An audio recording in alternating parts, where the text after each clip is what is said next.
ادب کے حوالے سے شہر لاہور ایک خاص پہچان رکھتا ہے، جس کی وجہ سے یہاں پر ادبی تقاریب کا انعقاد ہوتا رہتا ہے۔ گزشتہ دنوں الحمراء لاہور میں معروف شاعر زاہد کامران کے شعروں کا مجموعہ کلام شیطانوں کی نجات رونمائی کی تقریب منعقد ہوئی۔ تقریب میں نظامت کے فرائض ڈاکٹر محمد نعیم ورک نے سر انجام دیے۔ تقریب کی صدارت ڈاکٹر سعادت سعید نے کی، جبکہ مہمان خصوصی اصغر ندیم سید غلام حسین ساجد تھے۔ دیگر مہمانوں میں زاہد عباس، راجہ صادق اللہ وجاہت، مسعود نعیم مرزا، عباس تابش، رحمان فارق، صوفیہ بیدار، ڈاکٹر امجد طفیل، عابد حسین عابد، عامر فراز، عائشہ اسلم اور دیگر ادیبوں اور شعراء کرام کی بڑی تعداد نے شرکت کی۔ زاہد کامران معروف شاعر اور نقاد پروفیسر جیلانی کامران کے بیٹے ہیں۔ زاہد کامران کی انگریزی نظموں کے 2 مجموعے امریکہ سے شائع ہو چکے ہیں۔ زاہد کامران کا پہلا اردو مجموعہ شیطانوں کی نجات وکس پبلیکیشنز لاہور کے انتظام شائع ہوا۔ زاہد کامران کا مجموعہ کلام شیطانوں کی نجات کو ادبی حلقوں میں پذیرائی ملی۔ تقریب کے شرکاء کا کہنا تھا کہ زاہد کامران کے مجموعہ کلام حقیقی زندگی کی عکاسی ہوتی ہے اور ان کے شعروں سے ان کے اندر موجود ایک خوبصورت انسان کے آئینہ دار ہے۔ اس موقع پر زاہد کامران اور دیگر نے پنجاب میڈیا ٹی وی سے گفتگو کرتے ہوئے کہا کہ یہ کتاب جو ہے میں نے بڑے عرصے سے نظمیں لکھتا تھا، جو گورنمنٹ کالج لاہور میں پڑھتا تھا۔ اس کے بعد جب میں یہاں سے گیا تو ایک نوسٹیلجیا ہوتا ہے انسان میں، تو لاہور جو تھا وہ دل میں ہمیشہ لاہور رہا میرا۔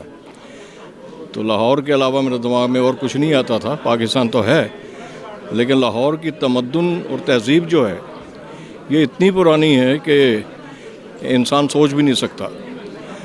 تو یہ میرے دل میں ہمیشہ یہ خواہش رہتی تھی کہ کیا ہے انسان جو ہے یہ کیا کر رہا ہے ایک دوسرے کے ساتھ۔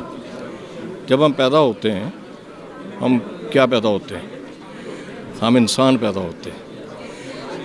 اگر میں مسلمان کے گھر میں پیدا ہوا بعد میں پتہ چلا تو ہم مسلمان ہو گئے، ہندو کے گھر میں پیدا ہو گیا تو ہندو ہو گیا۔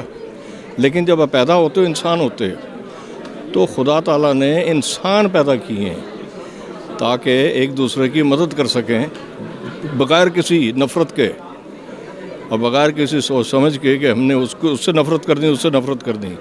میرے میں یہ نفرت نہیں ہے، کیونکہ یہ جو ہمارے ارد گرد سب کچھ چل رہا ہے یہ اچھا نہیں ہے، یہ بالکل اچھا نہیں ہے۔ کہ انسان جو ہے وہ ایک دوسرے کی قدر جو ہے وہ کھو چکا ہے۔ اس کو پیدا کیجیے، آپ اس کو بڑھائیے، اس کو لے کے آئیے، سوچیے کہ ہم نے کیا کرنا ہے آگے جا کے۔ یہ میری کتاب کا بالکل میں نے کتاب جب نظمیں لکھتا تھا تو تب بھی جب کالج میں پڑھتا تھا تو ایسی نظمیں لکھتا تھا۔ جو کتابیں نہیں پڑھتے، کتابیں جو ہے یہ روح ہے آپ کی۔ اگر آپ کتاب کو نہیں کھولیں گے، کتاب نہیں پڑھیں گے تو آپ بے روح ہیں، آپ میں عقل اور شعور آ ہی نہیں سکتا۔ یہ جو آپ ڈیجیٹل کنورسیشن کرتے ہیں ایک دوسرے کے ساتھ، اس کا کوئی فائدہ نہیں ہے آپ کے لیے۔ کتاب کو کھولنا، کتاب کو اپنے ہاتھ میں لینا، اس کو ہاتھ میں لے کے پھر اس پہ ایک ایک صفحے کو آگے بڑھنا، تھوک لگا کے انگلی کے ساتھ جب آپ صفحہ بدلتے ہیں تو کیا خوبصورت چیز ہے وہ۔ یہ بڑی خوبصورتی ہے کتاب پڑھنا۔ یہ اگر آپ کو عادت پڑ جائے تو اس سے بہترین عادت اور ہے ہی نہیں۔ یہ بہت اچھی تقریب تھی اور جو یہاں کے بڑے معروف نقاد، اساتذہ، شعراء اور ادیب تھے وہ اکٹھے تھے اور انہوں نے بڑی اچھی گفتگو کی۔ اور یہ شاعر جن کی کتاب کا یہ اجرا تھا، زاہد کامران، وہ بہت عرصے سے ملک سے باہر امریکہ میں مقیم ہیں، تو وہ آئے ہوئے تھے اور پرانے ساتھی ان کے سب موجود تھے اور انہیں بہت خوشی ہو رہی تھی اور لاہور کو انہوں نے خراج پیش کیا اور ان کے لیے بڑا یادگار موقع تھا۔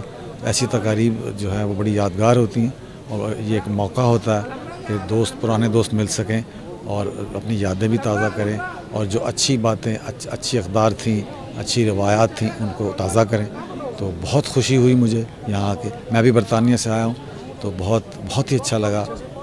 ساری دنیا میں رجحان کم ہے، ظاہر ہے کیونکہ جب موبائل دستیاب ہے اور جو انٹرنیٹ ہے، کمپیوٹر پہ لوگ دیکھتے ہیں، پڑھ سکتے ہیں، اس سے لیکن کتاب کی اپنی جو اہمیت ہے وہ قائم ہے اور وہ رہے گی، کیونکہ وہ ظاہر ہے کہ کاغذ کے ساتھ جو ایک تعلق ہے اور اس میں جس طرح کوئی مسودہ کوئی کتاب کوئی تحریر محفوظ کتاب میں ہوتی ہے وہ کہیں اور محفوظ نہیں ہو سکتی، لہٰذا اس کی اہمیت باقی رہے گی، تو ہو سکتا ہے کبھی اور بڑھ جائے۔ تقریب کے آخر میں تقریب کے شرکا کے لیے ریفریشمنٹ کا بھی انتظام کیا گیا۔ کیمرہ مین ٹیم کے ساتھ عاطف ہارون، پنجاب کی آواز ٹی وی لاہور۔